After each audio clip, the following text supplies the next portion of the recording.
Y a continuación, para dar inicio a la exposición, quisiera presentar al expositor que impartirá la sesión el día de hoy.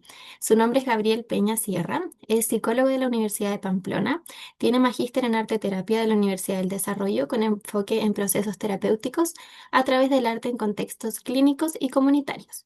Es especialista en violencia intrafamiliar de la Universidad Autónoma de Bucaramanga. Tiene formación complementaria en psicoterapia y salud mental de la Universidad San Sebastián, además de ser facilitador del desarrollo de personas con enfoque multiterapéutico en psicología humanística transpersonal del contexto experiencial para el desarrollo humano. Así que sin más que decir, les dejo con Gabriel para que puedan comenzar y espero que tengan una muy buena jornada. Muy buenas noches, Constanza. Muchas gracias por tu bienvenida, por tu apoyo y bienvenidas y bienvenidos todos y todas. Vamos a compartir por aquí esta pantalla. Perfecto, funciona bien, ¿verdad?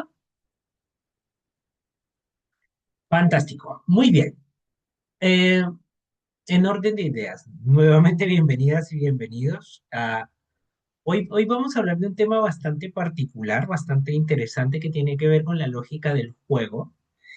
Y vamos a hacer algo muy curioso y muy interesante que tiene que ver con tomarnos muy en serio el concepto de jugar.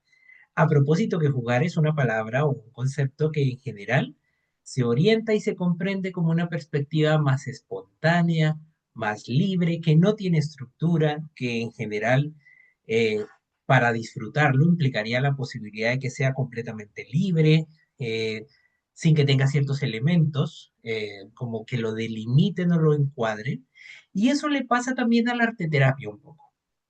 Para quienes nos dedicamos a la arteterapia como disciplina, como profesión, como ejercicio, y para quienes además incorporan arte en sus procesos o les llama la atención esta perspectiva, posiblemente, y a quienes estamos el día de hoy convocados y convocadas aquí, les habrá pasado que las personas empiezan tal vez incluso a cuestionarte por qué te interesa algo que pareciera alterar la formalidad de un proceso académico o de una estructura de intervención más consistente o más clara, si lo podemos decir de esa manera. Entonces, lo interesante es que quienes estamos llamados al arte, quienes de alguna manera nos involucramos con estas temáticas, nos tomamos muy en serio lo que jugar significa. Y entonces allí hay una distinción o una especie de paradoja en cierta manera. Paradoja radicada en ese hecho que estos procesos tienen fundamentaciones técnicas, científicas y metodológicas. Sus aplicaciones tienen posibilidades de intervención que benefician a muchas personas, pero en general la gente tiene imaginario sobre lo que jugar significa como algo poco serio en un sentido. Y pensamos además que el juego está suscrito a una perspectiva puramente infantil o que es algo de niños y niñas, que los adultos no jugamos o los adultos pareciera ser que la adultez está más equilibrada o equiparada con la perspectiva de la solemnidad, la formalidad, la seriedad en cierto sentido, y por tanto esa palabra pareciera no tener una ubicación consistente. Entonces, me atrevo a, de alguna manera me atrevo a inferir que quienes nos convocamos aquí somos profesionales, adultos y adultas, que nunca alcanzamos a calzar del todo en el estereotipo clásico de las profesiones a las que nos dedicamos. Le agradezco a quienes se conectan el día de hoy. Veía por allí que hay personas en Chile, Colombia, México, Perú también, en toda Latinoamérica finalmente como auditorio. Y es porque este atributo del juego y este atributo del arte es algo que nos alcanza y traspasa las fronteras de la perspectiva de los seres humanos independientemente de la cultura en la cual nos desarrollamos y crecemos. Es así que instalamos esta perspectiva. El juego no es un accesorio de la infancia, es una forma de estar en el mundo. Estamos en el mundo un poco para jugar. El hinduismo tiene varios conceptos que se equiparan un poco con esto del juego, ¿no?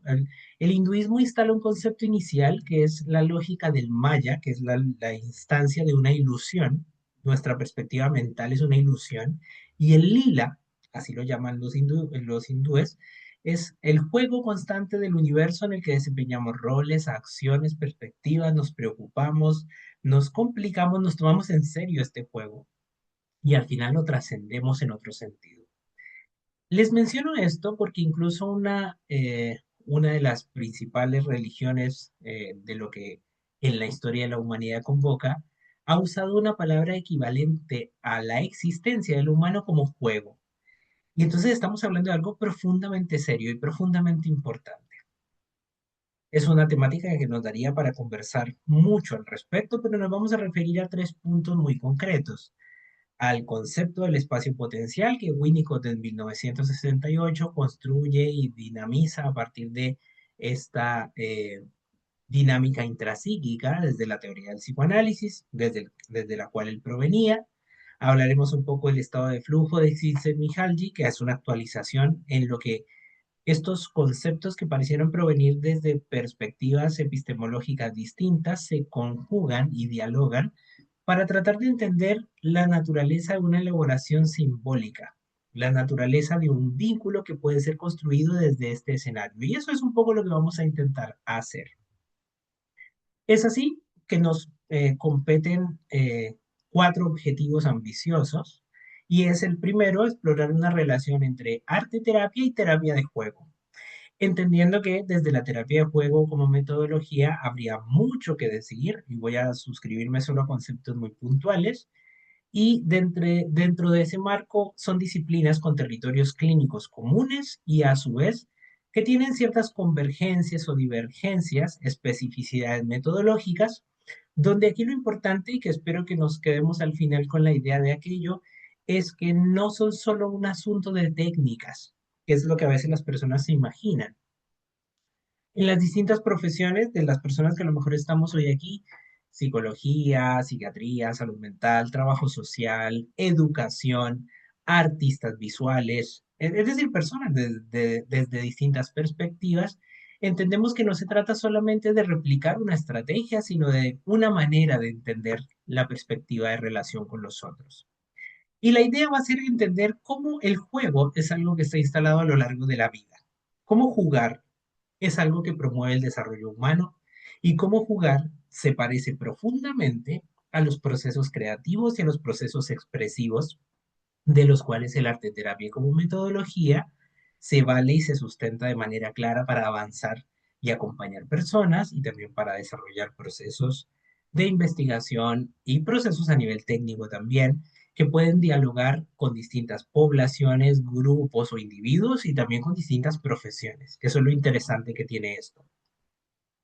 En otras palabras, así como el arte no le pertenece a una persona, sino es un derecho del ejercicio del humano, el juego es un derecho, por supuesto, que tenemos tal vez que recuperar y que los adultos estamos convocados a tratar de reflexionar sobre cómo y de qué manera volver a ese escenario, de lo que jugar significa.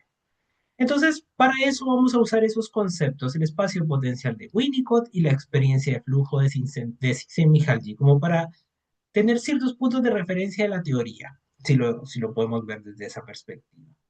Y vamos al final a tratar de dejar en la mesa cómo las implicancias clínicas de integrar el juego como recurso puede implicar que yo pueda tomar diseños de intervención arte terapéutica y eso me permita contar con más herramientas para mi trabajo, para mi forma de interacción, para acompañar a otras personas. Entonces vamos a entender para empezar el juego como fenómeno terapéutico. Yo voy a tratar en algún punto hacia el final de revisar tal vez preguntas o opiniones que aparezcan en el chat, si las puedo integrar muy rápidamente, y vamos a tener al final algunos puntos para aclarar un par de preguntas que este escenario nos permita. Pero partimos como en la definición del juego como un fenómeno, y cuando hablamos de fenómeno, eso nos suscribe a una perspectiva muy sólida desde desde el paradigma fenomenológico para comprender el juego con todos sus componentes y con toda la naturaleza que convoca.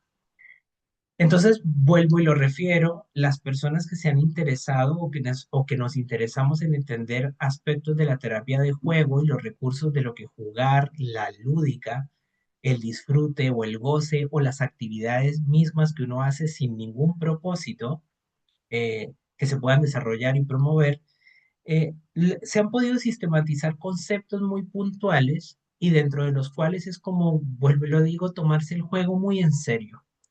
Si ustedes han visto niños y niñas jugar, si incluso pueden recordar y tienen la fortuna de aquello, recordar su propia infancia, ustedes se acordarán que uno jugaba muy en serio, ¿no? Uno se peleaba con los amigos, las amigas, respecto a quién saltaba las normas de los juegos que uno establecía. Es que eso es trampa, ¿por qué hiciste esto? Esto no funciona, esto sí funciona dentro de la dinámica del juego. Y así como un niño y una niña se toma un juego muy en serio, los adultos hacemos un poco lo propio cuando tratamos de entender estos conceptos, cuando tratamos de configurar una teoría de juego que tratamos de conducir además hacia las aplicaciones que esto tiene en el acompañamiento de personas. Históricamente, los seres humanos utilizamos el juego para procesar experiencias, un poco con el apéndice de que sean difíciles o carentes de significado, pero los niños y las niñas jugamos y los adultos seguimos jugando para procesar la realidad. Esa es una manera en la que estamos en el mundo, por eso partíamos con esa premisa. Es una forma de estar en la realidad. Y el juego tiene un poco estos elementos, estos 5 elementos. En general es voluntario. Si tú recuerdas tu infancia o ves niños jugar, los niños empiezan a jugar e invitan a otros niños o a ti te invitan. ¿Quieres jugar a esto? Sí, no. Y no pasa nada si no aceptas esa invitación. No hay una evaluación, es decir, nadie juega mal o bien a nada, al menos desde la perspectiva más infantil, porque si lo llevamos incluso a la era digital, al uso de los nuevos medios y a los recursos tecnológicos, en los videojuegos uno puede tener cierto desempeño, pero en general los niños juegan y no importa si son buenos, malos o no. Hay un desafío en ello, una posibilidad creciente de habilidad, pero en realidad la idea o la lógica del juego en la infancia es que es un escenario que no tiene juicios del adulto. Los adultos nos trazamos metas, objetivos, estructuras, los niños juegan un poco en un margen más libre, pero se lo toman en serio. Esa es la paradoja que tiene. Estimula la fantasía y el uso de la imaginación como componente central. Todo lo que en el juego compete tiene una amplia expresión de una dinámica de lo que es este componente y de lo que no vamos tal vez a entrar ahora mismo en ello, pero todo el elemento subyacente a nivel neurológico que posibilita la imaginación. Estamos hablando de un componente que integra la activación del sistema nervioso de manera completa para poder estar en un escenario de juego. El juego, si bien hay juego individual y hay un juego de relación intrapsíquico o personal, en general tiene dinámicas participativas. Yo juego con otros, junto a otros o en relación a otros, y por tanto tiene ese elemento de carácter más integrador en un sentido. Entonces, entendemos que el juego es de alguna manera una primera lengua, una forma inicial en la que los niños y las niñas, y por ende todos los seres humanos, comenzamos a relacionarnos con el mundo. Esto porque cuando uno habla de algo que es en juego, tiene la condición que no es de alguna forma serio. Y pensamos a veces que eso es una cosa negativa, cuando en la realidad implica la lógica misma en la cual yo puedo apropiarme de la realidad sin ningún temor a que esa realidad sea fatalista, definitiva o concreta. Actualizando un concepto como este, por ejemplo, la terapia de aceptación y compromiso que promueve la flexibilidad psicológica propugna por el hecho de que yo sea capaz desde la flexibilidad psicológica, en un sentido, a partir también de usos del recurso como el humor, de no tomarme a mí mismo, a mí misma tan en serio, que yo entienda que hay cosas que tienen un impacto sin trivializarlo, sin quitarle el impacto que convoca, pero que yo me dé cuenta que no tiene mayor efecto. En un juego, un niño o una niña puede perder, sea el juego que sea, un partido de fútbol, un deporte, una actividad recreativa, tu equipo o tú misma o tú mismo puedes perder y no pasa nada. No hay un efecto tan dramático en ello. Entonces, en la infancia el juego es un medio de comunicación. Los niños se comunican, los niños y las niñas se comunican desde el juego y los juguetes como recurso físico, que son vehículos de juego, se convierten un poco en las palabras, si lo podemos entender así. Para los adultos las palabras son bien importantes, las personas nos centramos mucho en las palabras. Mucho incluso de nuestros problemas interpersonales como adultos se fundamentan fuertemente en sobreinterpretaciones o malinterpretaciones de la construcción del lenguaje hablado. Incluso no solo de las ideas organizadas en términos lógicos, sino en la intención afectiva de las palabras. La famosa frase no es lo que dijiste, sino cómo lo dijiste lo que me enojó, que quien no ha estado en esa discusión. Y en ese juego, si lo llamamos de esa manera, implica que los adultos empezamos a explorar otros terrenos más elaborados que tienen mucho que ver con nuestro desarrollo neurológico de las áreas frontales y prefrontales, acciones como la planificación, la elaboración, procesos de simbolización abstracta, en donde improvisar, creación artística, ejercicio y juegos de roles, exploración de materiales y recursos implica cómo nos vamos vinculando con la realidad y jugamos un poco a ello. Piénsenlo un poco cuando uno era niño y era niña, que uno habitaba roles sin ninguna complejidad. Era como jugamos a los policías y ladrones, juguemos al médico, o juguemos a que yo manejo un tren, juguemos a que soy bombero, juguemos a que soy astronauta. En la práctica, habitábamos un rol, entrábamos en él, lo representábamos, lo construíamos en una narrativa de teatralidad, expresividad y cuerpo, y después salíamos de ello sin ningún inconveniente. Ustedes y yo tenemos ciertos roles, ¿no? Incluso si ustedes lo piensan, esta propia presentación inicial de lo que ha sido tal vez mi experiencia académica, el camino que he hecho, pero eso tiene algo de teatralidad en cierta manera y tiene algo de un rol que uno habita y ustedes también tienen esa característica y nosotros jugamos a estos roles. Cuando digo esto, no quiero, por supuesto, trivializar ni demeritar ni quitarle la relevancia que tienen los caminos que cada uno anda, pero quiero decir que si entráramos en la perspectiva de la metodología de lo que un juego es, los adultos jugamos a tomarnos cosas en serio. En ese sentido, son nuestras experiencias, sentimientos, el mismo elemento con el que nos canalizamos y nos constituimos en el mundo y desde donde lo cual eso también puede tener un atributo terapéutico y beneficioso para la salud de las personas. Entonces, esa es la pregunta. ¿Cuál es la dimensión terapéutica del juego? ¿Por qué el juego como actividad tiene un beneficio para las personas, no solo para niños y niñas o adolescentes incluso, sino para cualquier ser humano a lo largo del ciclo vital? Y es porque hay ciertos elementos que el juego provee que tienen esa cualidad o que facultan que eso ocurra de esa manera y que a lo largo del tiempo distintos referentes y marcos teóricos han estado construyendo referencias al respecto. El poder terapéutico del juego en el primer nivel resulta autocurativo en cuanto facilita la elaboración de experiencias, en el caso de un contexto de terapia, sin que el terapeuta necesariamente dirija el proceso. Eso lo que implica es la necesaria capacidad de sostener la incertidumbre. Para quienes nos dedicamos a la terapia o al acompañamiento de niños, niñas, adolescentes o adultos o personas, nos damos cuenta que al menos en la terapia tradicional tenemos la necesaria circunstancia o demanda de decir algo, intervenir de cierta forma o construir un concepto de esa manera. En este elemento de la terapia de juego, uno permite que el juego ocurra y deja el lugar de la incertidumbre de que cosas ocurran a través de él. Hay un elemento normativo y correctivo, donde se facilita el desarrollo normativo y alivia el desarrollo anormal. Y cuando hablamos de esa palabra, entramos en terrenos ya de la clínica.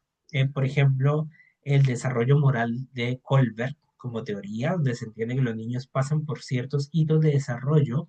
Muchos de esos hitos del desarrollo moral son mediados a través de recursos de juego.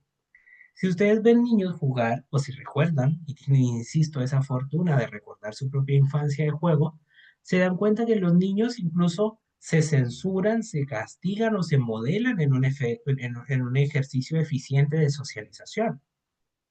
Es como si sigues pateando esta pelota que es, no sé, de baloncesto o de voleibol y no es de fútbol, ya no puedes jugar.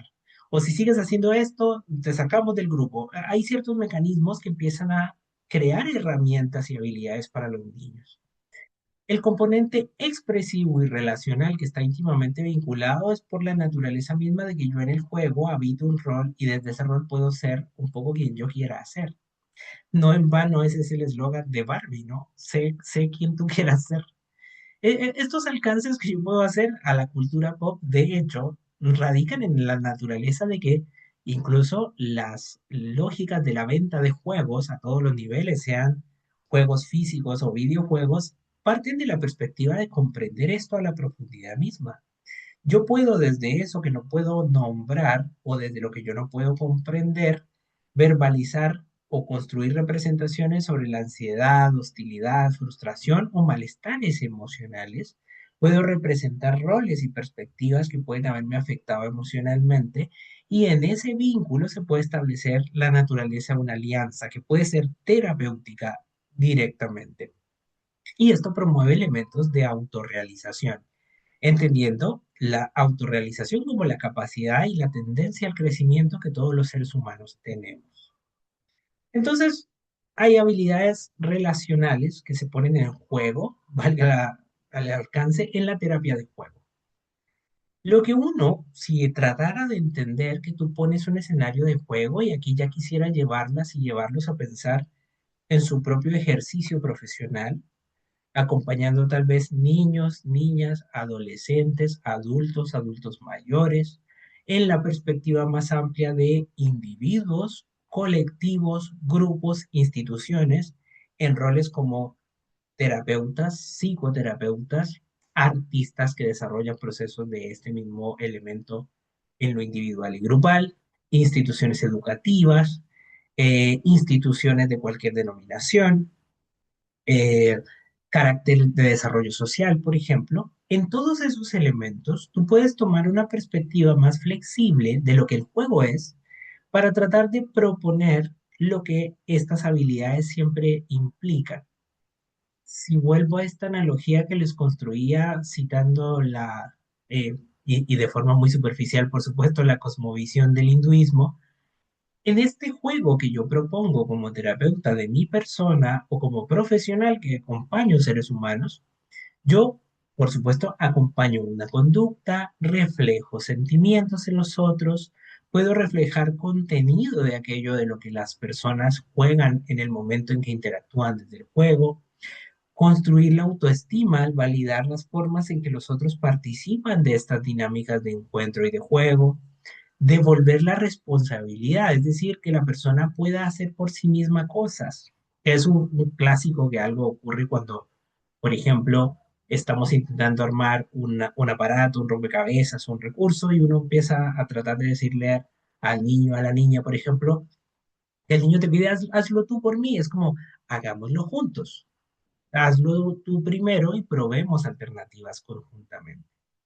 Landret en el 2002 construye esta perspectiva del establecimiento de límites, desde el reconocer, comunicar un límite y ofrecer una alternativa aceptable, como la negociación que ocurre en los juegos y como la perspectiva de lo que planteaba al principio cuando les mencionaba que hablar de juego, paradójicamente, es hablar de algo muy serio, de algo que es bastante trascendental en la perspectiva como los niños juegan. Los niños, por supuesto, reconocen y se reconocen a sí mismos y a otros, comunican límites. Esto es lo aceptable dentro del juego, estas son las reglas del juego. Tal vez si recuerdan los juegos o han visto niños y niñas jugar, los niños dicen cosas como, pero no estás jugando bien, así no se juega esto. Es como, esto tiene ciertas reglas, esto tiene ciertos parámetros. Entonces el juego se vuelve una cosa seria y como seria me refiero a algo importante.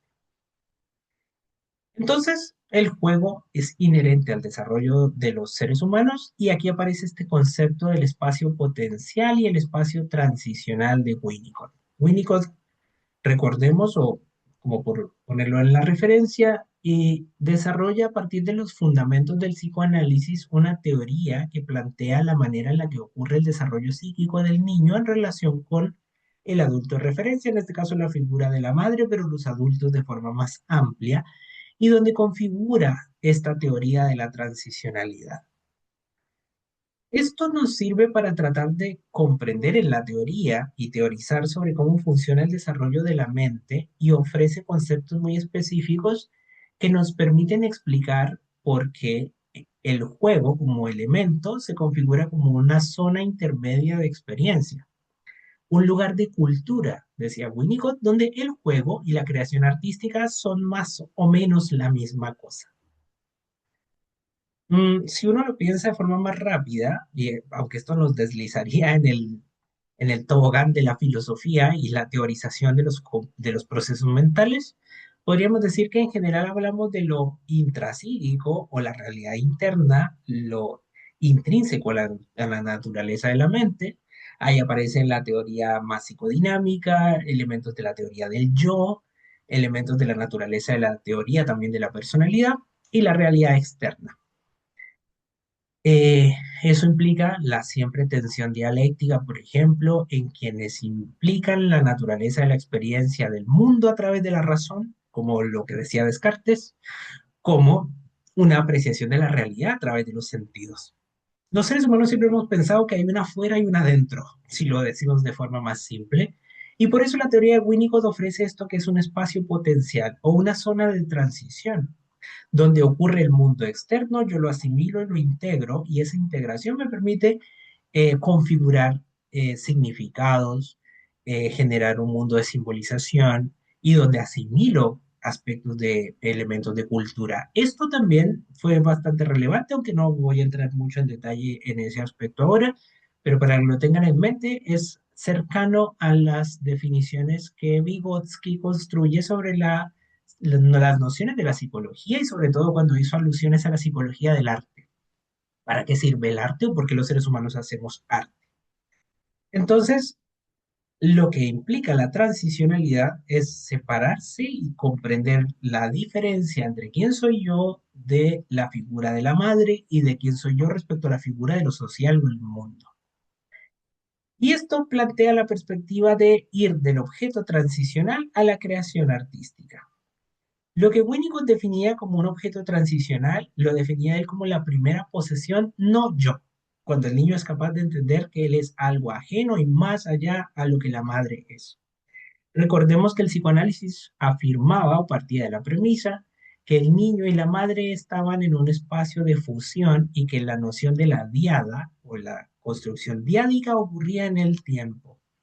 Entonces, Winnicott decía que para que eso fuese posible y que el niño pudiera sustituir la idea de entenderse a sí mismo ajeno a la madre y poder además sostener la angustia que esto para el niño implicaba, que si lo llevamos más bien a una perspectiva neurobiológica, parte de la premisa natural al hecho de que un, eh, llamémoslo un mamífero cachorro humano necesita implícitamente el cuidado exclusivo y vigente de un adulto dado el hecho que no tiene una autonomía consistente. Entonces, teóricos, además del lenguaje, dan cuenta de por qué el lenguaje y las verbalizaciones y las construcciones de imágenes en la mente del niño es lo que le permite generar su propia individualidad y su propia mente. Y la teoría de la mentalización de Fonagy tiene mucho que ver en ello respecto de ese punto. Desde ahí transitamos a un juego simbólico y esto tiene mucho que ver también con el ciclo del desarrollo del infante, donde la fantasía recrea deseos, afectos, temores y hay una elaboración del mundo. La palabra elaboración se nos vuelve frecuente y quienes nos dedicamos a la terapia es algo de lo que hablamos con frecuencia. Uno elabora cosas, las comprende, las integra.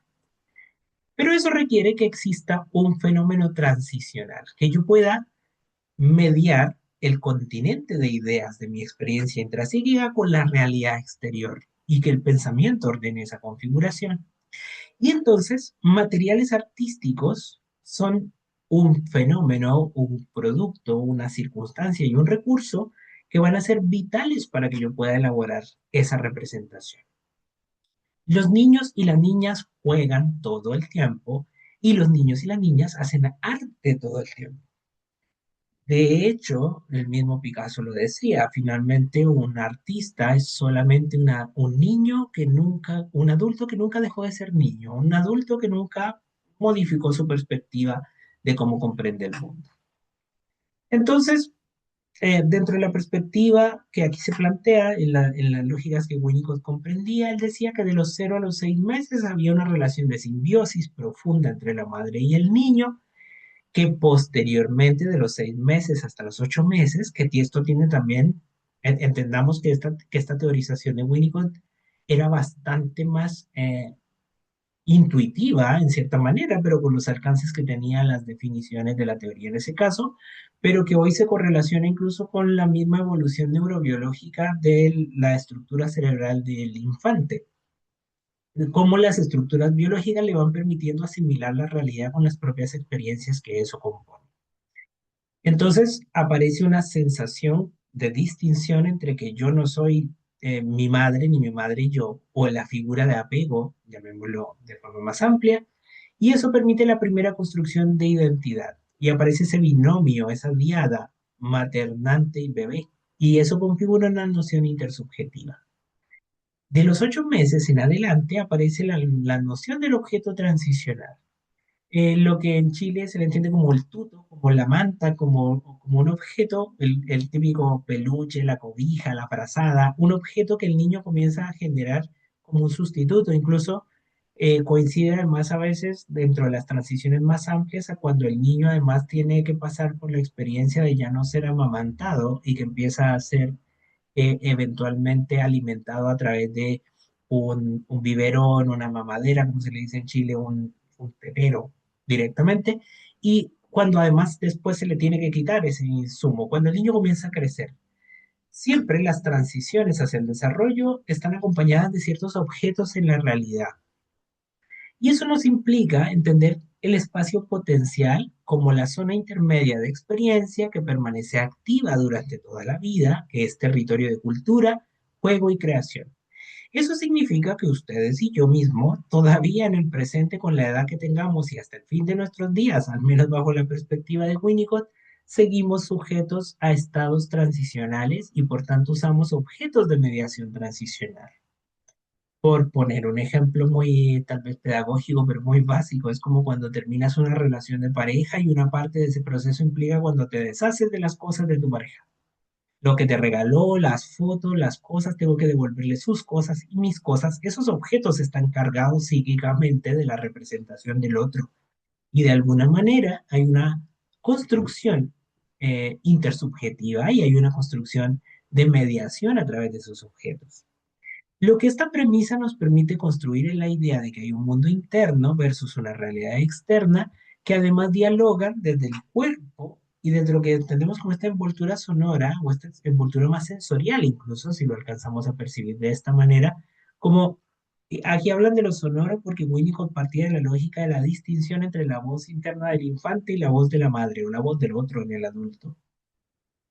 Pero esto es lo que permite configurar dentro de esto la intención de que hay materiales y medios en la realidad que me ayudan a procesar las cosas y que a través de esto mismo hay una lúdica, un juego, una naturaleza dentro de eso que no hago yo solo, lo hago con otro, pero que además tiene un carácter de goce o de disfrute o una perspectiva en ello. Winnicott para esto partió de la perspectiva de trabajar con el garabato. Fue de las primeras personas que introdujo recursos de carácter visual y de los materiales en las lógicas de la terapia. Para quienes nos dedicamos a la salud mental, la psicología o la psiquiatría más específicamente en clave de terapia verbal pura, también le pasa a los trabajadores ocupacionales, también puede que le pase a un educador, a un docente, una docente, que a través de la palabra tiene que relacionarse con el otro, en este caso un infante. Pasa el hecho de que a veces pareciera que ese recurso se acaba, y entonces Winnicott incluía la perspectiva del uso del garabato, que se configura como objeto desencadenante, es decir, en cierta forma hacer garabatos conjuntos es una manera de dialogar, y hablamos de rayar un papel simplemente, que se configura en una relación compartida que después es un objeto que no es ni del uno ni del otro, sino tiene una autoría compartida y donde hay un vínculo y presencia en la ausencia. El objeto simbólico, en este caso este dibujo, este garabato, mantiene la presencia del acompañante cuando el juego no está activo. Esto es lo mismo que ocurre cuando los niños juegan y usan representantes, llamémoslo así, de elementos y simbolizaciones en la psique a través de juguetes. Cuando ponen una mesa y dicen, este es el papá, esta es la mamá, este es el tío tal, esta es esta persona, esta es otra persona. Y por tanto eso es lo que ha permitido que se puedan ocupar esos recursos para hacer psicodiagnóstico y evaluación de procesos complejos, como lo que implica eh, evaluaciones de psicodiagnóstico con usos de materiales para hacer peritajes sobre vivencias de violencia, abuso u otras características en ese caso. Se han podido ocupar de esa manera. Porque un niño puede representar simbólica y visualmente en un objeto algo que tuvo una vivencia encarnada en su propio cuerpo de carácter más sensorial. Csikszentmihalyi, por otra parte, hablaba del estado de flujo, esto de estar en flow, que es una palabra además bastante popular en la cultura y la música. Lo que es estar en un estado de flujo es estar en una experiencia donde pensamientos, intenciones, sentimientos y sentidos se enfocan en el mismo objetivo. Eso era el estado de flujo. Ustedes y yo hemos tenido esa experiencia alguna vez, haciendo deporte, una actividad física intensa, haciendo arte, mirando y contemplando una experiencia sensorial, a veces pensando y construyendo procesos analíticos donde tú pierdes la noción del tiempo. Entonces, en ese sentido, espacio potencial, concepto de Winnicott, y estado de flujo, concepto de Csikszentmihalyi, comparten dimensiones muy concretas. Una condición psíquica donde uno está en un estado de absorción total y donde hay una exploración sin presión, donde cumple una función que es simbolizar y elaborar internamente el encuentro contra la realidad para también a su vez yo puedo diferenciarme de esa realidad e integrarme en ella. Una relación con el self, es decir, con el sí mismo, con la individualidad, con la persona, y que eventualmente a través de experiencias de flujo o a través de estar y ocupar el espacio potencial, como lo podría ser el juego, yo puedo explorar, dinamizar, interpretar roles y construir dinámicas en ese sentido. Si lo pensamos en contextos terapéuticos o educativos, lo que estamos invitando a hacer a las personas es tratar de dinamizar y comprender nuevas maneras de estar en el mundo. Si han tenido la oportunidad de estar en terapia y si lo han necesitado en algún momento, lo que tu terapeuta te ha invitado a hacer es a explorar nuevas maneras de comprender la realidad y hacerlo en una relación. La comprensión del factor tiempo, en el espacio potencial hay una suspensión de la presión temporal. Por eso es a veces tan difícil sacar a los niños del juego. Como ya el juego se acabó, no, un ratito más, dame 15 minutos. Porque es un espacio de posibilidad, entonces no está mediado por cuánto dura. Y hay una alteración de la percepción, como decía Csikszentmihalyi, de lo que el tiempo es. Relación con el otro, el juego en otros y con otros es una dinámica implícita y constante. Y esto para el arte terapia es muy interesante y además bien relevante porque el proceso creativo habita en el espacio potencial, habita en ese lugar y la creación de estados de arte facilita nociones y sensaciones similares a lo que Csikszentmihalyi denominaba flujo. Entonces, esto nos lleva a un concepto que yo diría que hoy es bastante. Incluso si citamos a Byung-Chul Han con su Sociedad del Cansancio y su crítica a través de ese ensayo, lo que se entiende como una experiencia autotélica. La experiencia autotélica es una actividad que es un fin en sí misma. No tiene otro propósito, no tiene una razón de ser, no se justifica por un objetivo de resultado de aprendizaje, si habláramos pedagógicamente, no tiene un objetivo terapéutico en sí mismo, no es para ganar o perder, no es para concretar nada. Es solo hacer por hacer, y eso es algo que a los occidentales nos cuesta un montón. Digo igual que a la naturaleza del humano de forma general, no conozco como mucho detalle de la perspectiva de los asiáticos, y por eso menciono los occidentales, pero en Oriente hay una narrativa, si uno piensa en culturas como China, Japón, los mismos hindúes con las lógicas de la meditación, que a veces estados de contemplación implican simplemente estar. Me dedico a la arteterapia, a la psicología clínica, atiendo pacientes en la noción de un modelo más médico y mis pacientes muchas veces consultan, y yo mismo he consultado a terapia diciendo, es que solo estoy viviendo por vivir. Y es curioso que eso sea un problema, porque ¿por qué tiene que haber un objetivo más amplio que solo estar vivo, que solo estar viva? cuando la vida tiene los atributos que puede tener en sí mismo. Entonces, en esa noción, si podemos promover la experiencia autotélica en un ser humano, pensando en alguien con un diagnóstico de depresión, por ejemplo, la depresión tiene esa cualidad. Siento que no tengo propósito, que vivo por vivir. Decía Víctor Frank en El hombre en busca de sentido, el sentido emerge naturalmente de la naturaleza misma de experiencias muy intensas, pero además donde esa experiencia de intensidad que compromete el continuo de la vida, tú entiendes que va más allá de una comprensión de valores, de estructura y de forma, solo estoy existiendo con objetivos concretos. De allí surge y que retoma esta perspectiva de Nietzsche de quien tiene un para qué vivir soporta más o menos cualquier cómo. Bueno, no era así tan literal, pero va un poco en esa dirección.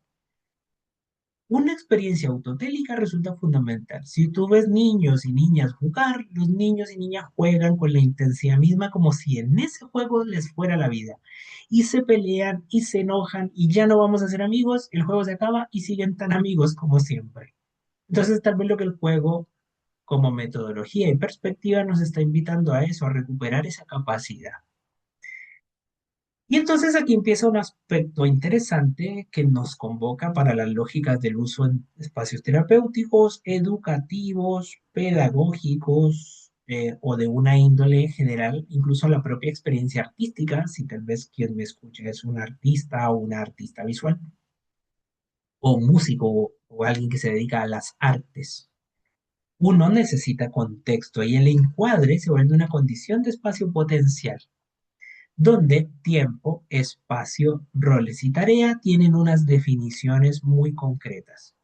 Y por eso el encuadre no restringe, sino que contiene y habilita que el espacio potencial ocurra. Pasa en arte terapia, por ejemplo, que nosotros definimos una sesión de trabajo en el tiempo, prestamos una circunstancia dentro del espacio que tiene una naturaleza en la tarea, entonces la persona sabe que va a hacer arte dentro de este espacio arte terapéutico, donde hay roles concretos, donde hay alguien que guía y alguien que acompaña y alguien a su vez que es un usuario, sin entrar a llamarlo como paciente, cliente, estudiante, consultante, como quieres llamarlo, un poco en esa perspectiva más amplia. Y esto resulta interesante porque en general lo que hace el encuadre es que hace posible que se construya un vínculo y que ese vínculo puede ser terapéutico. Es lo que le pasa a muchos niños y niñas con sus profesores y profesoras, que son el primer puente a un vínculo reparatorio cuando, por ejemplo, en los contextos donde se desarrollan no los tienen. A esto es tal vez a lo que me refería al inicio de la charla del día de hoy, con ese hecho. Jugar es una cosa seria en un aspecto, tiene ciertas reglas y lo que es tal vez esta invitación es a entender que yo puedo en mi práctica, en mi cotidianidad, como en el rol que tenga y me convoque, implementar recursos del juego, de las artes, de la expresión, de la naturaleza de lo humano, para, con ciertos marcos, ciertas metodologías, habilitar esta transicionalidad para que ese estado de flujo ocurra. Y acercándonos al final, entendemos que el juego es algo que ocurre a lo largo del ciclo vital. Esto es algo que tal vez quienes estamos convocados aquí intuimos, entendemos o sentimos, pero la mayoría de las personas en lo tradicional no lo ven de esa manera. Las personas tienden a pensar que el juego se acaba cuando los niños y las niñas crecen. De hecho, hay procesos en la adolescencia que tienen que ver fuertemente con la censura frente al juego. Hay adolescentes que censuran a los otros cuando están en la madurez más o menos hacia el cambio de las hormonas y a la transición a la adultez, con diferenciarse de aquellos que son más niños porque siguen o no jugando. Quienes han trabajado con adolescentes, por ejemplo, se dan cuenta como a veces un adolescente o una adolescente sigue teniendo comportamientos de la infancia vinculados al juego, pero que los vive más bien en secreto y frente a sus compañeros, compañeras o pares, asume un rol entre comillas más adulto, como no, yo ya no juego con eso, yo ya no veo video, yo ya no veo, no sé, dibujos animados, ya no tengo muñecas, ya no juego con carritos, yo ya soy un adulto. Lo interesante es que para los adultos, ustedes y yo aquí convocados, el humor, la improvisación, uso de materiales y recursos, incluso no solamente hablo de ejercicios de lo creativo y lo plástico, sino Cosas como, por ejemplo, el maquillaje, la moda, el vestido, los roles, todos esos son juegos en cierta manera. Jugamos a que ocupamos la realidad para expresarnos a nosotros mismos y eso es un juego en un estado puro. La forma cambia, pero la función permanece. Sigue exactamente en el mismo escenario. Y la clave aquí es, durante toda la vida hay un espacio potencial siempre activo, una elaboración, vínculo, simbolización. El arte es terapéutico y es juego adulto formalizado. Son juegos formales y hay distintas expresiones de juego. Por ejemplo, si vamos a las estadísticas de los videojuegos, hay videojuegos y conceptos que son aparentemente pensados para niños, niñas y adolescentes, pero somos los adultos que jugamos a ello. Coleccionar figuras, tener consolas, juegos en línea, coleccionar cartas. Y entonces la gente a veces dice, pero esto está hecho para niños. Y hay partes de tu infancia, si lo entendemos así, que siguen vivas, vigentes y necesarias en ello. Mi invitación es a pensar entonces que cuando te enfrentes mañana mismo nuevamente con el escenario donde estés, te empieces a preguntar un poco cuál es mi rol si yo comenzara a pensar en clave de jugar y en clave del arte y en clave de la expresión para acompañar y ver a estas personas. Porque como empezó esta charla, al asumir y pensar que el juego es una forma de estar en el mundo, es una manera de ver la realidad, yo puedo entender que acompañar el juego no es igual que jugar. Cuando yo estoy en un espacio terapéutico o en un espacio arte terapéutico que involucra procesos artísticos, no necesariamente yo juego con mis consultantes o con los niños, las niñas, adolescentes o adultos. Yo puedo acompañar desde una perspectiva profundamente rogeriana, humanista, de aceptar incondicionalmente al otro en su totalidad, como lo decía Roger, donde hay una fuerte perspectiva empática, donde yo confío en el proceso, donde uno no sabe el juego cómo termina, pero así nos lleva a la lógica, donde no hay directividad, yo simplemente puedo conducir las acciones, pero no las apresuro, permito que se modifiquen en el tiempo, donde hay una lectura metafórica, donde se habla en clave de metáforas y de símbolos, y donde la literalidad de la vida puede estar en cierta suspensión. Y aquí algo muy interesante, donde además el cuerpo está disponible. Si han tenido la oportunidad de jugar con niños y niñas, sean sus hijos, sus hijas, estudiantes, sean sus sobrinos, algún niño, cuando los niños entran en procesos de juego, hay una cosa muy intensa que ocurre, ¿no? Que pueden saltar de encima o hay que botarse al piso, hay que saber agacharse. No hay mejor gimnasio que jugar con niños si han tenido esa posibilidad. Entonces, el cuerpo está disponible también para hacer arte porque cuando uno va a una terapia tradicional, sin que eso esté, mm, sin que tenga algún problema, quiero decir, pero sí, cuando yo voy a una terapia más tradicional, en lo verbal, yo suelo solo hablar de lo que ocurre, pero en el arte terapia hay una herramienta de recursos plásticos que necesitan el cuerpo. Yo necesito mover mi brazo para pintar, para rayar, para manipular la materia. Y estar en contacto con mi cuerpo, y esto abriéndole la puerta a toda la terapia corporal, hay cosas distintas que pasan, que se elaboran y se actualizan en ese aspecto. La empatía, dentro de la perspectiva del juego, que va a implicar favorecer la exploración de vivencias y la expresión misma en ese nivel, para clarificar incongruencias y contradicciones, va a promover necesariamente el autoconocimiento. Yo voy a poder entenderme a mí a través de jugar, a través de crear, a través de configurar una nueva narrativa en ese nivel. Jugar, fallar, perder o ganar van a implicar necesariamente que yo amplifique una confianza en mí mismo, que flexibilice mi experiencia de la realidad. Eso fomenta la independencia, la responsabilidad para asumir desde esos roles la perspectiva de lo que el juego compone y me enseña a comprender a otros también. Hay mecanismos específicos en ese caso. La empatía aquí como concepto radica en el hecho de que yo pueda entender y por eso un proceso de comprensión de cómo funcionan recursos plásticos o artísticos resulta tan relevante porque yo necesito entender qué se siente pintar para acompañar e invitar a otro a pintar. Necesito construir una configuración de la plástica para entender que otro y otra persona se pueda sentir en un espacio como el que yo tal vez he experimentado. Quienes nos dedicamos a la arte terapia en general tenemos un relato que es siempre muy similar y posiblemente a ustedes les resuene ahora mismo. Ustedes y yo nunca dejamos de jugar. Ustedes y yo nunca dejamos de pintar, de crear, de bailar, de hacer cosas. Entendemos que ese lenguaje nos es tan natural, pero no entendemos cómo comunicárselo a veces a otras personas. O tú te dedicas a cosas que te acercaron a acompañar a otros y otras y entiendes que esto a lo mejor les podría servir intuitivamente y no sabes muy bien cómo. El relato de yo siempre he pintado y a mí me hace bien, no sé por qué o cómo podría yo tal vez invitar a otros a ese lugar. Por eso hablamos en clave de juego el día de hoy, porque uno puede empezar a involucrar cosas en la cotidianidad hacia ese nivel.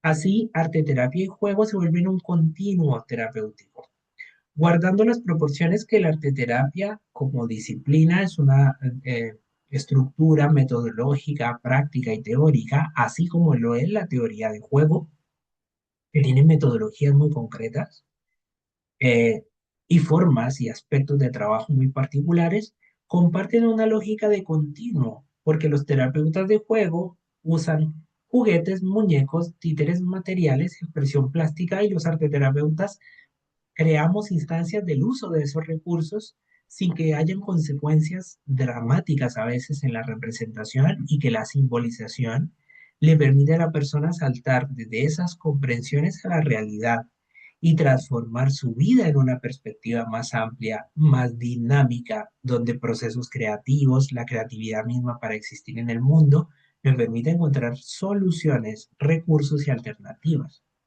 Entonces, arteterapia y terapia de juego o el juego como concepto, por supuesto que son cosas separadas, pero lo que quisiera plantear aquí es que están bastante más cerca, bastante más en fronteras más difusas, como lo que ocurre también con la terapia narrativa, como lo que ocurre también dentro de un marco del continuo de terapias expresivas, donde no solo hablamos de arte visual, sino de música, cuerpo, expresión. Eso abre las brechas a otros elementos que pudiéramos considerar en ese caso. Pero quisiera dejarlos, estando en el final, con estos conceptos. La lógica de que hay un espacio potencial, un lugar conceptual, simbólico y teórico donde estar, donde emergen objetos transicionales, materiales, juguetes, recursos. Esto, por ejemplo, a los psicólogos y psicólogas infantojuveniles les debe resultar muy lógico y familiar, porque uno va a la consulta de colegas que se dedican a infantojuvenil y encuentra que sus consultas están llenas de juguetes, crayones, materiales, porque son necesarios para que eso ocurra. Donde hay una experiencia de flujo, donde yo puedo conectarme con la realidad y simplemente ocurre, y allí hay una relación intersubjetiva, una cosa de mentes y relaciones y vínculos compartidos. Donde para que eso ocurra necesitamos un encuadre, una estructura, una forma en la que no es solo jugar por jugar, porque no es solo salir a la plaza. Si pretendemos hacer esto terapéuticamente, requerirá una forma en la que haya empatía terapéutica, una función simbólica que pueda ser elaborada y un continuo terapéutico en el tiempo. Y esto como una invitación incluso más personal, incluso también desde el autocuidado que como personas que nos dedicamos a acompañar a otros seres humanos necesitamos. La naturaleza es una experiencia autotélica, que dejemos, me hablo tal vez a mí mismo, de buscar por qué algo tiene que tener un significado tan profundo y trascendente, cuando es solo hacerlo, disfrutarlo por disfrutarlo. Y aquí quisiera dejarles estas dos preguntas. Hacerles yo, antes de responder a sus preguntas, por supuesto, dos preguntas. ¿En qué momento de tu práctica clínica o tu práctica educativa o tu práctica pedagógica o tu práctica terapéutica, en qué momento yo puedo reconocer ahora mismo, con todo esto que yo he dicho, reconocerlo ahora, aunque no se haya llamado así, que hay un espacio potencial? Que tú dices, aquí todavía no ha pasado lo que yo espero que pase, ni lo que la persona está esperando que pase, pero estamos en una especie de intervalo para que eso ocurra. ¿Cómo? Y la siguiente pregunta, pensando incluso mañana mismo, a la hora en que yo entro a trabajar mañana, ¿qué haría que fuese más fácil o más difícil integrar el juego y por ende el arte y la expresión artística como un recurso consciente de intervención con las personas, con las poblaciones en las que yo trabajo? ¿Cómo pudiera yo integrar esa perspectiva hacia ese nivel. Quisiera invitarles a esas preguntas, a estos espacios de compartir y nuevamente les agradezco el estar aquí y acompañarme en la noche del día de hoy, acompañarnos juntos y juntas a pensar en tan seriamente sobre jugar, en cómo yo llevo esto a la realidad desde mis propias intuiciones, desde estos conceptos, cómo yo aterrizo conceptos tan abstractos al acto mismo de jugar. Y es que el ejercicio de acompañar a otros siempre es un ejercicio de reflexión, siempre es un ejercicio de pensamiento y de mentalización de los otros. Así que muchísimas gracias y vamos a dar paso a las preguntas. Sí, les voy a pedir que quienes tengan alguna pregunta para hacer por micrófono levanten su manito y por orden vamos a ir dándoles la palabra para responder. Lo más probable es que sean tres preguntitas según cómo nos vaya en el tiempo.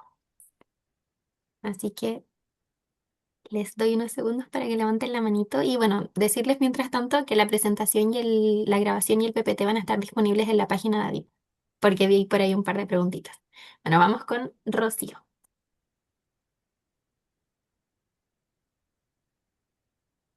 Hola Rocío, ¿cómo estás? Hola, buenas noches. ¿Ahí me escucha? Sí que sí. Ah, bueno, yo tengo dos preguntas en cuanto al arte terapia. ¿Qué tan Ujú, funcional son las mandalas? ujú. ¿Es válido ello?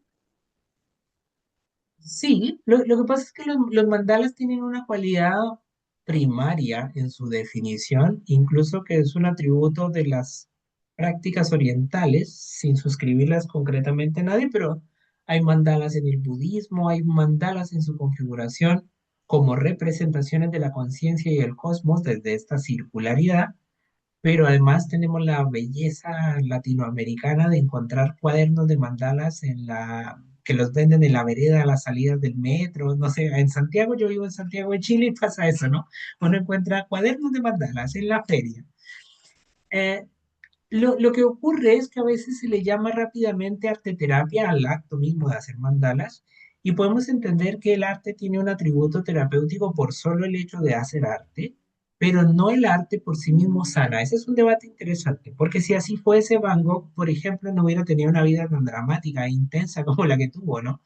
Y así como artistas, muchos que se metían en procesos terapéuticos tan intensos y dolorosos y hacían un poco lo que podían con lo que había. Entonces, el arte como práctica tiene un beneficio y sin duda les invito a que así ocurra. Los mandalas tienen una validez, solo que dentro del arte terapia en general no suele ocurrir que necesariamente invitemos a alguien a hacer mandalas sin ningún contexto específico. Hay personas que lo eligen como de forma más autónoma. Y si uno eligiera hacer mandalas e indicarle mandalas a una persona o hacerlos junto a esa persona, dependería mucho de la relación terapéutica que ocurra. En ese sentido, un poco para cerrar esa pregunta, que es una pregunta muy interesante, Rocío, es que no necesariamente cualquier cosa en sí misma dentro del espacio terapéutico es buena ni mala, sino dependerá necesariamente de la relación terapéutica que se construya y desde lo que en esa relación la persona esté buscando. Pero así como los mandalas, así como no, por ponerles un ejemplo, hay personas, y a lo mejor ustedes han tenido esa oportunidad, que hacen pintura a través de números, esas pinturas numeradas que aquí uno pone este color, aquí pones este color. A mí en lo personal eso me produce mucha ansiedad, mucha angustia, pero un poco porque mi mente es más caótica y yo necesito como destrozar cosas para sentir que estoy haciendo cosas creativas, pero a veces lo que para mí a lo mejor sería terapéutico es instalarme en un espacio creativo y expresivo más controlado, por ejemplo. Entonces, otro ejemplo, hay personas como a mí que me tranquiliza la música más clásica, pero yo he conocido personas que esa música les desespera. Pacientes, consultantes en espacios de talleres donde dicen, qué música desesperante y terrible la que esto implica. Entonces, creo que eso es necesario e interesante desde ese lugar. Eso sería interesante desde allí. Entonces va a depender siempre desde distintos ángulos en ese caso. Entonces, nada es bueno ni malo, dependerá de cómo se ocupa. Y la idea es eso, tomar todas las inquietudes en el camino de exploración que cualquier técnica convoque en ese sentido. Así que es más o menos por ahí. No sé si respondí tu pregunta, Rocío. Por ahí, más o menos. Sí, bueno, entonces dos puntos muy importantes así rápidamente, Ujú, dependiendo también de las necesidades de la situación. Y el ujú, otro, que le sea funcional al paciente. ujú. Tal cual. Gracias. Perfectamente. A Sí. ti, Rocío, muchas gracias. Perfecto. Andrea, Sí, vamos con Andrea. Hola, buenas, ¿me escuchan? sí que sí. Sí, ya, sí estaba recordando de una técnica que creo que tiene que ver mucho con el arte terapia también y la creación, Ujú, que es el Toy Emergency, que lo aprendí también en un curso seminario que fue bastante ujú, interesante. Yo soy trabajadora social, no soy psicóloga, ujú. ya, Ok. pero en ocasiones me toca hacer trabajos vinculares, familiares, con los niños y los adultos, y donde he puesto en práctica esta técnica de que ellos puedan crear junto a su adulto un Ujú, superhéroe con distintos elementos, donde se le ponen cualidades, donde se le pone, y el niño increíblemente va ujú, como proyectando en sí mismo este héroe con sus propias cualidades. Aquí viene aquí para qué está en el mundo, para salvar la tierra, para ayudar a las personas. Es súper fuerte, es súper ordenado, le gusta jugar, y como que me sirvió mucho esa herramienta como trabajadora social, pero como igual como dentro de lo que puede también denominarse arte terapia o terapia de ujú. juego también. Eso. Ujú, perfectamente, Andrea. Te agradezco tu experiencia y compartirla porque ciertamente, diría dos cosas. Ciertamente, como lo decíamos, la terapia de juego desdibuja sus límites hacia la lógica de los recursos plásticos y artísticos. Incluso hay perspectivas y marcos metodológicos de trabajo con terapia con Lego, y eso tiene una metodología específica. Entonces, lo clave aquí es entender que comprender estos conceptos y asimilarlos me va a permitir a mí intervenir de una manera más consistente. Y concuerdo contigo como trabajadora social, incluyendo allí a todas las personas que se dedican a las ciencias de la educación, profesores, docentes, orientadores, que son muchas veces la primera frontera terapéutica que sostiene y sana a otras personas. Los profesores a veces tienen que sostener terapéuticamente niños, niñas y adolescentes, cosa que es altamente compleja y a mí eso me parece una labor digna de admiración, porque mucho trabajo de reparación que a veces uno acompañando niños, niñas y adolescentes ya está construido porque encontraron un profesor, una profesora profundamente conectada y sensible para reparar y sostener aquello. Así que gracias, Andrea, por tu experiencia. Vamos ahora con Cristina. Hola, ¿se escucha?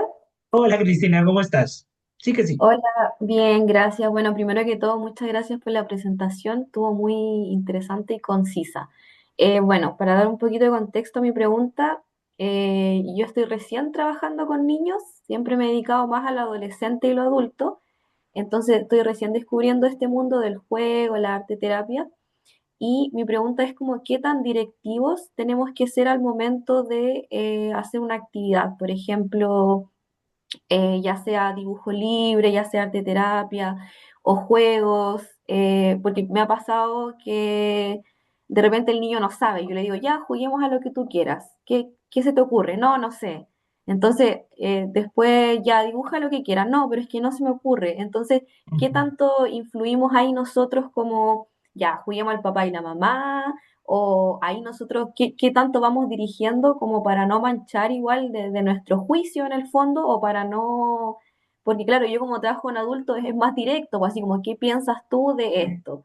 Pero con niños es como que tengo que disfrazarlo bien, entonces no puedo ser como tan específica, pero al mismo tiempo igual necesito que la sesión tenga como un enlace, entonces no sé si yo de repente quiero ver temas de apego y el niño quiere jugar con unas paltas. No sé, como que eso es lo que me cuesta hilar un poco. La pregunta en el Ujú, fondo es eso, como qué tan directivo tenemos que ser o cómo se puede hacer en este caso.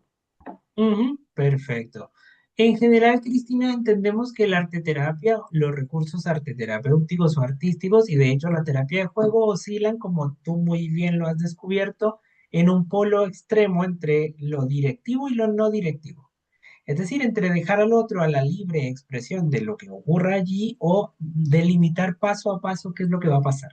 Como en una cosa muy directiva, Vamos a usar, no sé, crayones, vamos a usar este papel de este formato y vamos a representar esto. O en lo contrario, vamos a simplemente darle una oferta amplia de materiales y permitirle que los exprese de forma consistente. Ese continuo va a depender de lo que las necesidades de quien tienes enfrente tú puedas comprender, evaluar y con base en eso tomar decisiones. Es bastante más amplio lo que voy a decir, pero yo diría que, por ejemplo, cuando tú adviertas que estos niños y niñas experimentan mucha ansiedad por el vacío de no tener estructura, es bueno ofrecerles y transitar más al polo de lo directivo. Piénsalo incluso como un adulto, es como si yo a ustedes les diera una hoja y les diera papel en blanco, dibujen lo que quieran. Tu mente puede entrar en un espacio incluso de ansiedad o angustia al no saber controlar ese espacio en el vacío. Hay personas que son más espontáneas y más directas, y si la persona con la que tú estás trabajando experimenta más ansiedad, le ayuda más tener una consigna, le ayuda más tener una orientación. Esto pasa en terapia cuando le preguntas a alguien, ¿por qué estás aquí el día de hoy? No sé, vine. ¿Y qué sientes? ¿Cómo estás? Bien. ¿Pasa algo? No. Fin de la consulta. Y uno dice, ¿y ahora qué hacemos? Ahí uno puede explorar esos temas que tú vas planteando. Hay veces que las personas llegan con un objetivo, trabajan, desarrollan y construyen. La idea es en el espacio terapéutico aliviar un poco la ansiedad del consultante, en este caso de los niños, entendiendo que a veces la ansiedad y sostener la incertidumbre de no saber criar es necesaria. Entonces no es que haya una fórmula concreta para decirte que yo lo que sugeriría a veces también, que es bueno, es invitar al uso de materiales nomás, sin ninguna censura. Es decir, no vamos a desarrollar un objetivo, es como, vamos a probar y rayar materiales. Alguna vez con un niño hicimos eso, que el niño no sabía qué hacer. Entonces yo le dije, es que no estamos intentando hacer nada, vamos a... Entonces yo le dije, cortemos papel y yo agarré una revista y la empezamos a romper. Y él sí se quedaba como sorprendido porque decía, en mi casa no me dejan hacer esto. Yo, sí, no lo hagamos con los libros de la casa, hagámoslo con estas revistas. Y eso era todo. Regar pintura, hacer cosas y de ahí van saliendo cosas. Entonces, en el timing es que los materiales sostengan, que desafíen en cierta manera, pero es algo que tú vas calibrando en el tiempo. Es una excelente cosa. Y ahí para usar un concepto este mismo de los ejercicios o la lógica de actividades autotélicas. Hacer por hacer. No necesitamos hacer una, no estamos persiguiendo un objetivo, no estamos haciendo nada en concreto. Como escribía Constanza aquí en el chat, que escribía como en la película Soul de Disney, que me parece fantástica esa película, era como, yo voy a jugar nomás, yo voy a hacer música y fin. Va un poco por allí. Vamos a tener una charla, también un seminario que está dirigido a infancia, que va a estar muy bueno, lo tengo anotado aquí, que va a ser el 18 de junio. Es un seminario de arte terapia versus el mundo digital en el que vivimos y esto es de cara a un curso de arte terapia infanto-juvenil que va a ser en julio. Así que eso también va a estar bueno. Ahí vamos a hablar mucho de eso. Así que gracias, Cristina. Muchas gracias por tu respuesta, Gabriel. Creo que alcanzamos a hacer una última preguntita. Está Giovanni en la lista, el último ya. Sí que sí. Joan y Gabriel estaban por ahí. Si de pronto alcanza alguno también a escribir algo por ahí, yo leo rápido e integro esta idea. Giovanni, adelante. Hola, Giovanni, no No, te escucho. no se Ahí escucha. estamos. Hola, Ahora sí. un gusto. Eh, ¿No? ¿No se escucha? Ahí sí. Sí, Es ahora que estoy sí, como un con gusto. retraso de audio. Vale. Bueno, la verdad es que quería agradecer tu presentación, muy bonito todo. Recién me estoy incursionando en esto, incluso mi proyecto de título tiene que ver con arte terapia en la sesión y todo el tema, pero no he podido como instaurarlo en sesión. Entonces me Ok, gustaría saber qué me recomendarías para poder colocarlo en momentos de terapia y cómo se puede distribuir en sesión. Creo que es diferente verlo desde lo infanto juvenil y en los adultos, ok. ¿Y estás trabajando con adultos? ambos. Es que estoy en práctica, voy a ser futuro colega hace un poquito tiempo. Fantástico, fantástico, Giovanni. Yo voy a dejar igual mi correo aquí por si alguien quiere hacer gabriel.ps.arteterapia@gmail.com.